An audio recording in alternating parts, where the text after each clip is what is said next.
What's up, Non-Fungible community? This is your host, Non-Fungible TC, Non-Fungible today and Non-Fungible tomorrow. So this week is indeed a very challenging week in terms of the market. As you can see, Bitcoin is plummeting, Ethereum is plummeting, all the crypto market plummeting, and actually tech stocks are also plummeting.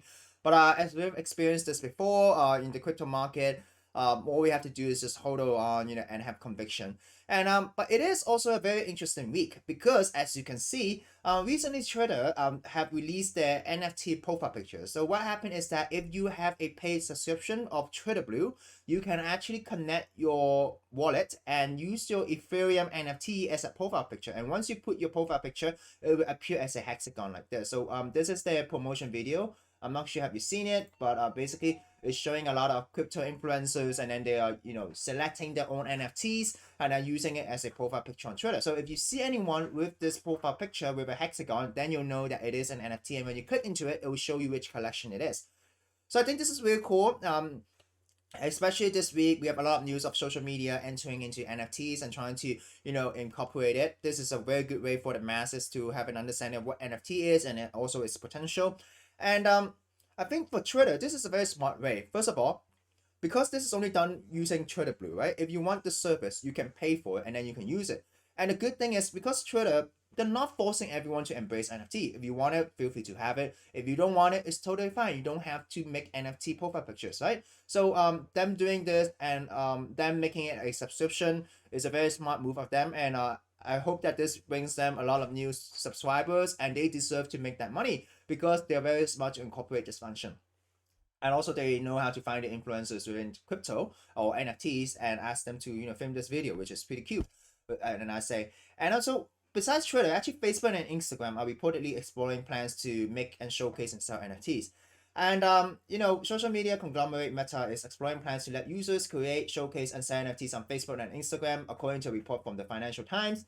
But however, per the Financial Times, the plans are at an early stage and could yet change. Okay, so this is not 100% that they're gonna go into NFTs, but this is something that they're looking into. Okay, and what I'm trying to say is that this is really exciting because if Facebook enters into the NFT, it really depends on which blockchain that they do it, right? They could do it using a closed blockchain, or they can do it using an open blockchain.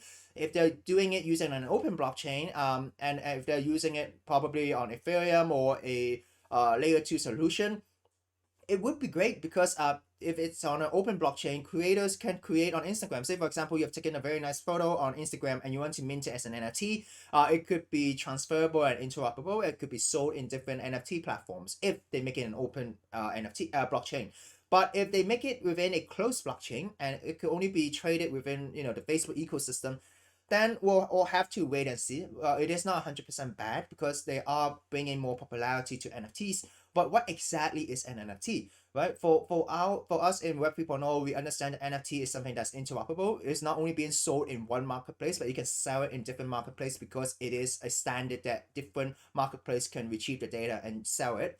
And it is also something that is a digital asset. What is a digital asset? Because it's something that you can only sell within a closed ecosystem, then that is not a digital asset. What's the difference between an e-commerce store creating a picture and then hosting it on the server and then you doing the transaction within the e-commerce store, right? You get what I mean, right? But if it's an NFT, even if the server fails, because the blockchain is immutable, it's transparent, and it a lot of people are maintaining it, right? So it failing is there's a very low chance. Well, theoretically there is a chance it could fail, but because there's a way less lower chance of it failing because it's decentralized and it's being hosted everywhere.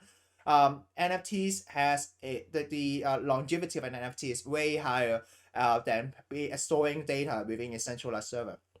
So we'll have to see what happens. Anyways, so I was browsing Facebook, and recently I came across this article on Kotaku. So Kotaku, for those of you who do not know, is basically a website where people share their opinions, the comments, and review games and things like that. So this is an article by Zack, and it is an article that is speaks negatively against the metaverse. And to be honest, I agree with some of his observations. Okay, his observations is not 100% wrong or anything. Everyone is entitled to their observation. So basically, let me go through the article and I'll share with you my feedback on his article. So he says that NFT bros Metaverse Rave look boring dead. Welcome to Decentraland, a virtual hell filled with crypto bros and bad avatar vaguely milling to low quality music. So what he's saying is that recently he joined a wave, or he saw a tweet of this guy in a wave. And as you can see, these avatars are not moving. And this is actually a party because you have a DJ DJing on the screen here, okay? And then he's saying that first of all, the graphic is bad. Number two, the experience is bad. No one is dancing. No one is doing anything. And the thing is, we've seen this, decades ago. The quality, this is not from 2022. This is a game that is, back in Half-Life. Even Half-Life could be better than this, right? So this is what he's trying to say, okay?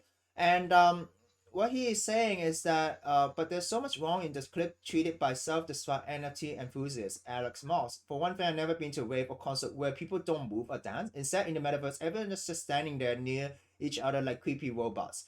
There even seems to be a distinct lack of dancing emotes, a thing that has existed in other online games for well over 2 decades now, okay?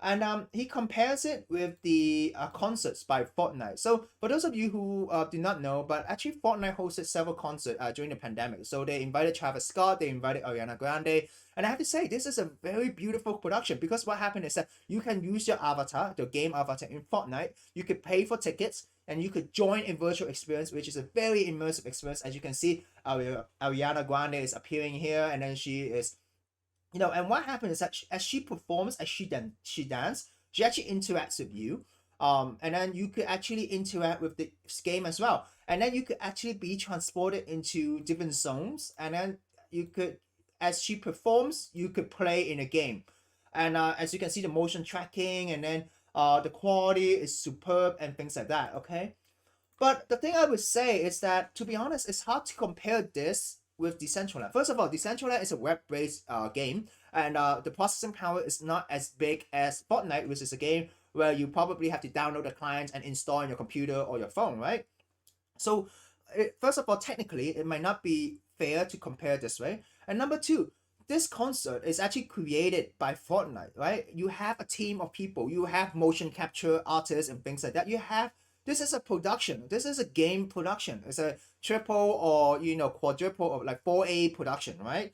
But for Decentraland, it is done by the community. It's done by people within the community who wants to host a rave, and that's why the experience is subpar compared to this one, where you have a professional team doing this. So, and also what he says is that compared to this with any Fortnite concert that have happened over in the last few years, these involve incredible visuals, fun game mechanics, talented musicians, and huge cinematic moments of excitement. So this is makes sense. What his observation makes totally sense, but you're not really comparing apple to apple here. And what he's saying, what he said does make sense, I have to say. Perhaps the weirdest part of Decentraland and the ongoing metaverse fad, so he calls it as a fad, something that's short-lived, is that none of this stuff is new, and everything in it has been done before, which is correct. All is still going on. It's numerous previous online games, Second Life, World of Warcraft, GTA Online, Fortnite, and countless other popular virtual venues have been hosting parties and concerts, selling player items, and letting them build homes for decades. But because a bunch of grifters, tech bro, con artists, and celebs smell a quick way to make some cash, we're all going to be subjected to watching people get excited about boring things that most people reading this site have already seen, experienced, and played many times over. The future is, as always, terrible.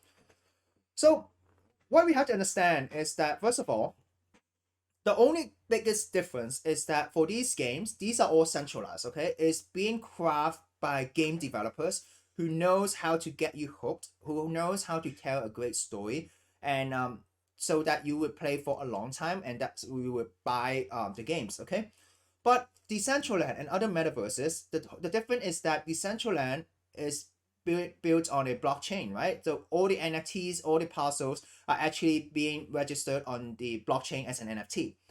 And it is decentralized. What does it mean is that anyone, any community member who is not a game developer can buy virtual parcel, and then this is the piece of land, and then they can build experience on top of it, okay? So that's why it's hard to compare professional game developers with people who are just, laymen like me and you, regular people, regular folks who just bought a parcel and want to host a party. And that's why you can't compare both ways, okay?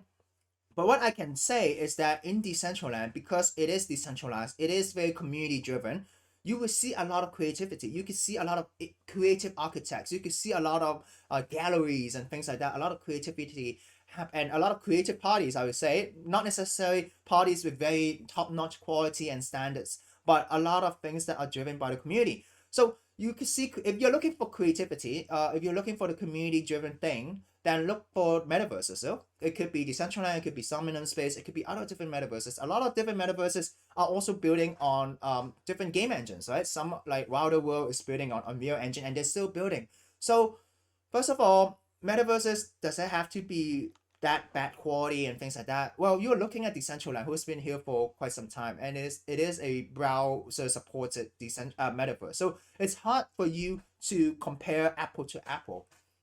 And the next thing is, yes, it looks like a game. You have virtual parties, you're selling stuff, but you're not selling stuff on a centralized server, right? We've seen articles about, probably some gaming companies, which I'm not gonna open the name, deleting someone's account because they have inactive for a few years, and they lose a lot of thousands of dollars of purchases on that account because they were not inactive, right? But in Web 3.0, because everything is registered on the blockchain, everything is transparent, everything is immutable. Although technically it could fail one day if nobody runs the blockchain or nobody mines, but because it is a blockchain that is transparent, and it has created a standard, a new paradigm shift. What is so excited about NFTs is not the speculation aspect, it's not the monetary aspect about it. What is so important about NFT and what gets me so excited, and the reason why I make this channel, is that it has created a new digital standard. Okay, in the past, you draw things on the stones, you draw things on the wall, and then you have bricks, and you have drawings on there, and then it became paper. Okay, and then it became paper that you could have one unique paper, one unique painting, and you transfer it, and that's an asset ownership, right? But when it comes to digital, because everything is so easily replicated, there was a time that nobody could sell digital art, because everyone could just copy and paste. And what's the point of paying for something if you could just download it so easily? But because NFT has created a new digital asset, okay, a new asset class, I would say, and that's why it is so different. NFT is so different. That's why people can buy digital art, even though it could be copied and pasted and download. But because it is registered on a blockchain, and everybody honors this blockchain, and the artist honors that there's only one piece of this on this blockchain, then it makes everything so different, right? And so that's why, yes, Zach, you are correct in terms of all the observation. Definitely, you are correct. But I would suggest that maybe you could check out other metaverses as well. And a lot of metaverses are still in its very infancy stage, right? They're still so early. So it takes time for them to build. And but what the point that you're missing is that all of these NFTs are on the blockchain. Okay, they are on the blockchain. It's supposed to be like it is immutable, and there is a digital ownership. Let's say, for example, if let's say you buy all these weapons in Fortnite. Okay, not saying it will happen, but what if one day Fortnite decided to close the game and not to build anymore? Okay, all of your weapons, everything is gone.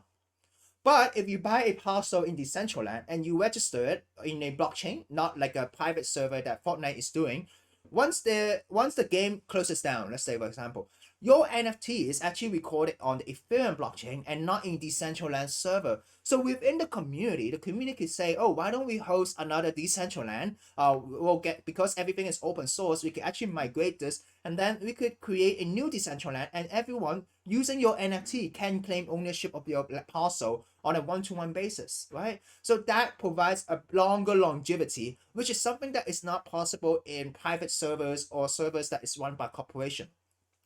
So this is what I would say. But thank you so much for sharing this article. I enjoy reading it, and I really enjoy watching people's view in this. And absolutely, you are correct in your observations. But I just want to put another aspect into it, and that is because Decentraland or other metaverses, they are being built by the community. It's hard to compare apple to apple with Fortnite, which is a production, uh, which is a game development a studio, and it is the important aspect here is there's a new asset class called digital asset, and it is so important, and it is decentralized, and that makes all the difference. Of course, there's a lot of smoke and mirror, a lot of speculations, a lot of things that divert you from the original course. As you said, griffers, headros, con artists, celebs, right?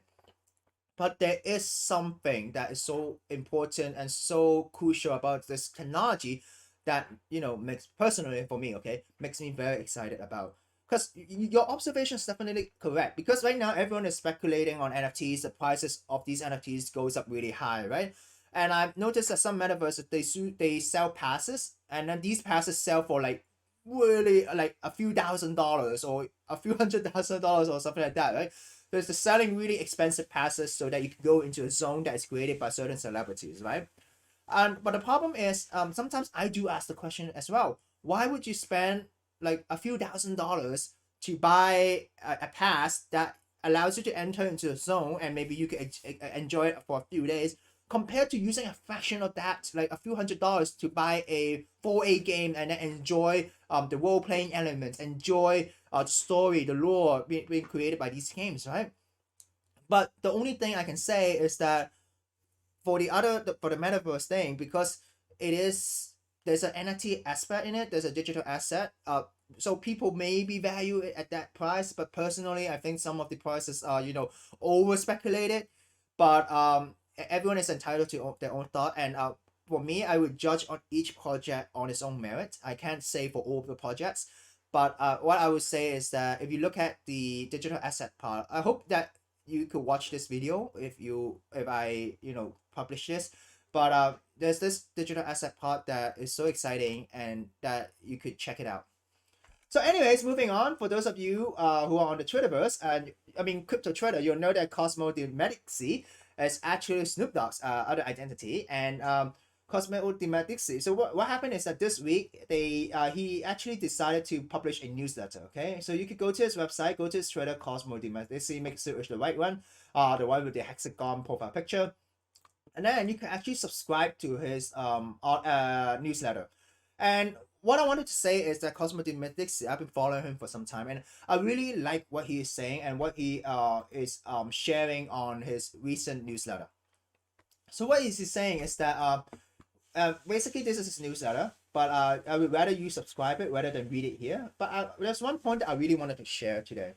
And Cosmo de Medici, what he said is that what he looks for in a profile picture collection. Okay, so this is only for profile picture. There are different type of NFT projects. There are different type of benchmarks or standard that you could comment on a NFT collection. So this is just for the profile picture. So the first thing that he looks at is innovative A plus art. Doodle have this, Bored Ape Yacht Club had it, 1898 Sisters has it. Don't want to fuck those that don't, but art is a commodity with a profile picture until it is absolutely A plus level. B minus level art doesn't cut it anymore. So basically what he's saying is that there are a lot of talented artists in the space. There are a lot of people creating art. There are a lot of NFT projects every day. But it is those art that are innovative, okay? Let's say if you have an NFT that is generative, okay? It changes over time. Or if you have an NFT that is so special, it's so different, something that people have never seen it before. Only these art could right now stand out as profile pictures. Because there's just the competition is so high right now, okay? So and then he talks about Twitter following, but not the numbers, but who are the top serious collectors following the Twitter account. This is far more important than the follower numbers. In fact, a follower number can be pumped and often is. It is the serious collectors, however, that I feel make for sustained interest in a collection. So definitely, it makes sense. For me personally, I have seen NFT projects that just launched, that just created a Twitter account with only 2 tweets, and within 2 tweets, they were able to amass 3,000 followers, right? But for me personally, I tweet a lot, and I do try my best to create content, and I only have 300-ish followers. And what I'm trying to say is that, first of all, Twitter followers could be brought. What you can do is that you could go to these pages, click their followers, scroll the followers, look at the profile picture, look at the name, and you'll kind of have an idea which are the real account, which are the fake account, okay? So don't look at the Twitter number, but instead look at the Twitter following. So say, for example, if someone says, hey, Gary Vee is tweeting about this, Gary Vee is so bullish on this project. All right, go follow Gary Vee on Twitter, see if he really tweeted about it. Go to that project page, and look at the people who are following the project. If Gary Vee is there, then it shows that, okay, this could be true. But you have to do your research, right? You can't just believe in other tweets, right? You can't just FOMO into everything. But if Gary Vee does not follow it, then maybe it is something that is not real, right? So you have to look at the quality, and also sometimes when you look at different projects, if you follow Twitter, I mean, like in Twitter, you have a lot of NFT, big NFT names like Cozomo de Medici, and then you have part, digital artists like that, like very famous artists within our Pine People, etc. And if they follow certain projects, it kind of shows that there is a sign of approval from these people, okay? So it shows that you're in safe hands. But as I said, I want to reiterate one thing, that NFT is a very, very risky asset. Compared to tokens, because there's liquidity, you can swap it. But NFTs, if no one buys the JPEG, it's a JPEG, okay?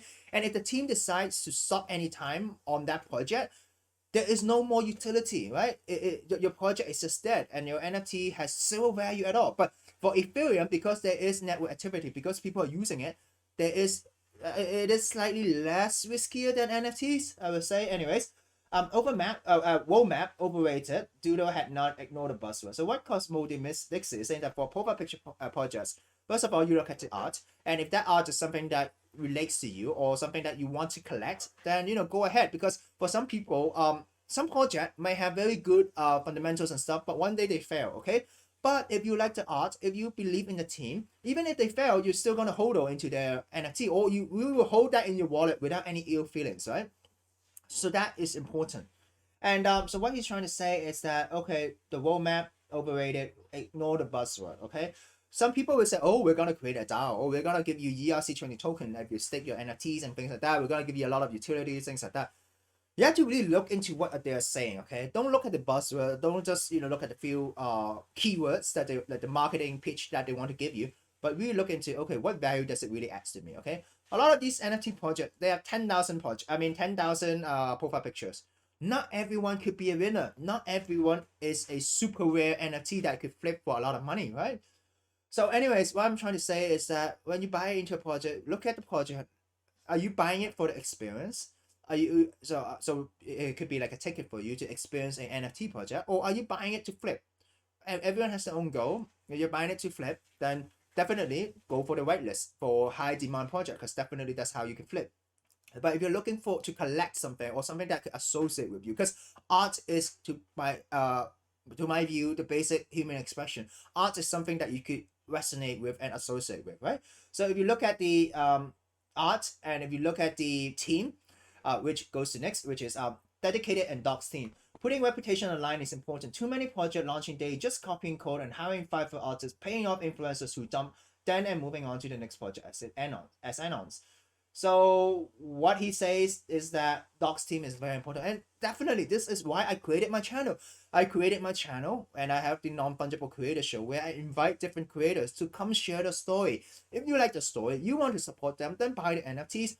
Do your own diligence, okay? Due diligence, right? And even if the project does not work, at least you're buying it to support the creator. But if you're looking into like, oh, this is another Ape project, oh, we are all add-ons, probably they just hired a Fiverr or something guy, and they just make a lot of money and just leave, then that's how you get rug pulled, right? You don't want to get rug pulled. You want to find a project with a team of quality people, and then you'll know that you are in good hands. And if you're looking at projects that, it's all hype, but everyone is anonymous. Of course, some people keep they want to be anonymous for a reason, okay? But really try to dig into the story behind, even if they're anonymous, if they're willing to share their background, really look into their background, and then you'll know if you're in good hands, okay? And then what Comedy Medici is say, so which collection is going to zero? Because you need to know, some collection would go to zero. There are some big popular collections that went to 6 Ethereum and dumped to 2 Ethereum, things like that. People losing a lot of money. And the reason why I really appreciate Cozomo de Medici, number one, he's a big voice in the space. Number two is he makes a lot of sense in his analysis, and he's speaking the truth, right? A lot of people get wrecked. A lot of people look at these social media posts saying that, oh, NFTs will make you a millionaire, and they just FOMO into projects. They don't do the research, and they just get wrecked.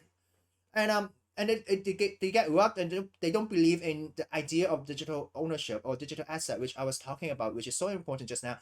And that's why I created my channel, to invite creators to come and share the story, and so people could know more about the project and know more about the vision. Because sometimes it feels, for me, it feels so bad when I see a project that has so much potential, but they just don't hype the project, because they just want to be grounded. They don't want to hype. They don't want over promise people. But then people don't believe in them, and they just go for Ape projects. I'm not saying Ape project as well, just profile picture project without any utility that's not changing anything. All right. Anyway, so what is he saying? He don't want to say names, but a big mainstream creator recently dropped a collection of NFTs after saying they wouldn't. Advertise on big podcast, charge 1 ETH for mint pass, then list a bunch of other influencers. These other influencers, they didn't actually care about having the pass, so they dumped on the original creators' fans. Will it go all the way to zero? I don't know, but be careful out there. And on, now is not the time to buy an NFT you don't love. Exactly. You have to buy an entity that you love, and you have to buy. And sometimes I keep telling people it's not about the JPEG. It's about the team behind the JPEG. It's about the people behind the JPEG. It's about the community that you could get behind the JPEG. Sometimes I've seen projects that just worked on the community, but because the people behind the JPEG is so strong, the community decides to rebuild by creating another collection, and then you could build and you could burn the old NFT to join a new community. And then you have you have a JPEG that has a membership pass and things like that. So the community can actually grow or rebuild for after a failed project.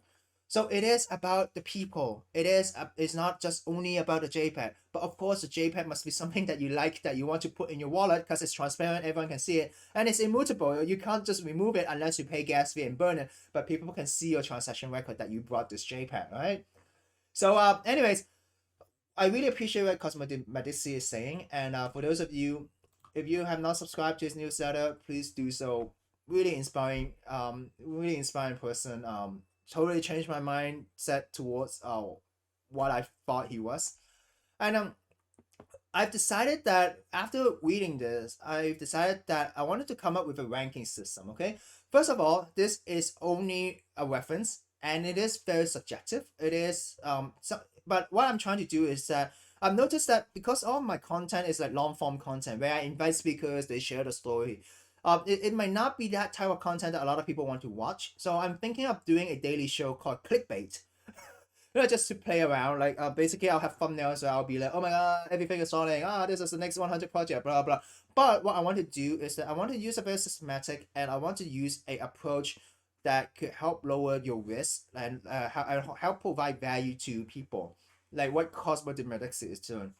So I'm thinking of doing a regular show where I would review regular projects before mint, and of course, if these projects want to reach out, I would fully let people know that I'm actually being given NFTs or whatever, or doing giveaways and things like that. Definitely open to that. Not gonna sell my integrity for that, but I will rank everything based on the system. So to be honest, I was hesitant in doing this or not, because I think each project is a hard word for the creator. Okay, of course there are some scam projects that I really despise, but a lot of projects are hard work by the creators. People spend time and time working on these projects, and sometimes they do succeed, sometimes they don't. But I do think that we need a structured way to review different projects, to reduce our risk, especially you're pumping real money, you're paying a lot. Even buying an entity costs you gas fee, even minting costs you gas fee. And so to be responsible to your finances, and first of all, this is only for reference, not financial advice. NFTs are very risky investments, but I'm thinking of doing a regular show on every day around 1 p.m. UTC, and I would review NFT projects and provide daily updates within what people know. And I think that it will be gonna be a short video. It's not gonna be like the daily show, a show that like this Non-Fungible show that would be like 30 minutes or more. But it'll be a very short show, informative, bam, bam, bam. Review the projects based on this, maybe 3 to 5 projects per day, with some top line news about what people know. So the first thing I want to talk about is that so I wanted to make a score chart where in the end it adds up to 100. Okay, if it's 10 to 20, not gonna make it, very risky. And as you can see, everything is risky. As I said, NFT could go to 0. Okay, it's just a JPEG in its straightest sense. Okay, but it is the community, it is the founders, it is the team behind the JPEG that makes it so important that you believe in. Okay, so 10 to 20, not gonna make it, very risky. 21 to 40, maybe gonna make it, somewhat risky. 41 to 60, 50-50, unsure, a bit risky. Of course, after watching all of this, you have to do your own due diligence. You have to go look and see if it's what I'm saying is correct, and decide. Okay, I can't make decisions for you, and I want to be responsible by having this ranking system, because I see people getting wrecked. I see people just FOMOing the projects. Of course, you have to understand, NFT is a world that does not really make sense. Before I was going to talk about different DAOs, right? You have Irene DAO, and then you have other different DAOs, Melvin DAO. So basically, just female influencers with the photos, and then creating a DAO, raising a lot of money, people flipping. This space does not really make sense. Why would people spend so much money on loot back then, right? But if you're reviewing project, just kind of use this as a guidance, and hope it will help you. So 41 to 60, 50, a bit risky. 61 to 80, we are gonna make it, still risky. 81 to 100, LFG, you know what it means. Let's go to the moon, just kidding. But less risky. So if you have all of this, the more score it has, the higher the ranking it is, the more likely, hopefully, because you never know. You can have a team, you have a project with very solid fundamental, very good team, but something happens, okay? The team disbanded or whatever. Then it becomes very risky, right? So you never know. So the first thing I want to say is that the concept, okay, from 1 to 10, does this NFT project have an original concept? Or is this just a copy and pasta from other project, right? Anyone can create a website. Anyone can create a website with a roadmap with 5 artists. Anyone could copy and paste a smart contract, find a smart contract developer. So first of all, concept. What is the concept behind this NFT? Why does it stand out from other projects? Okay. Number 2, artwork. As Cozomo de Medici said, the artwork. You have to first of all like the artwork, okay?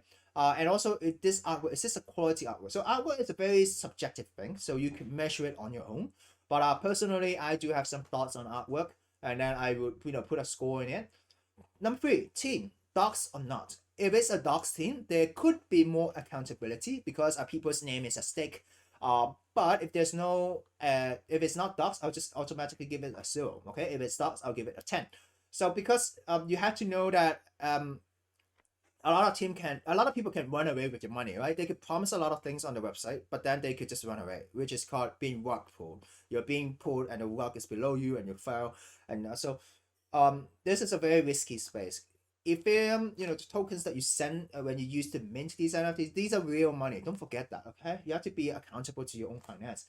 And the fourth thing is, yes, you can have a docs team, but if that team has no experience with NFTs, no connection, have no idea what they're doing, it's not gonna work. So you're gonna look at the team background, okay?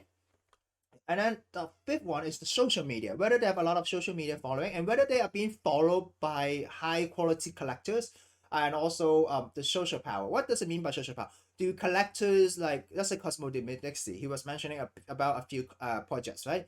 If people like him or like Gary Vee mentions about certain projects, these projects have social power, right? So these are projects that and then the people who are mentioning about these projects, they are putting their reputation at stake as well, because they are kind of showing or they are kind of recommending these projects. So social power is important. Number 6, marketing. Do they know how to market? You have a very good product. If you don't know how to market, if you don't know how to do different competitions and stuff like that, you don't. If you're unable to find the right crowd of people who could spend a lot of Ethereum in your project, it's not gonna work. And 7, roadmap. What does it mean is that look at the roadmap. How long is it? Are you able to sustain that much risk?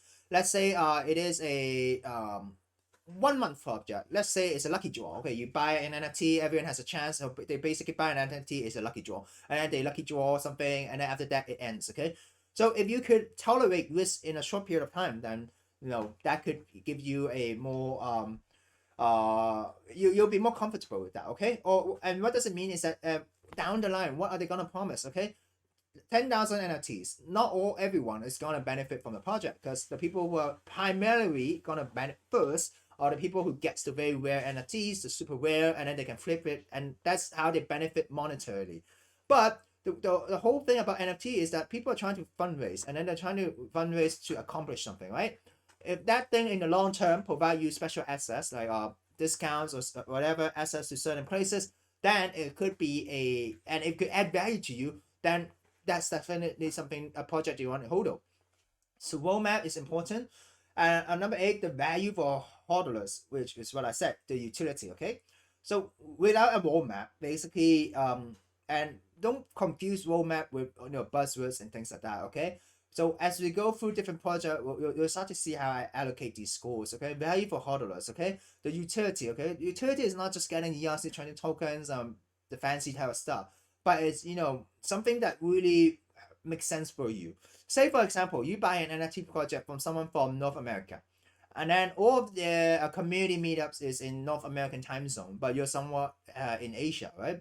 So you can benefit, even though if those those meetups and things like that have very good utility, right? So this utility is a personal thing, okay?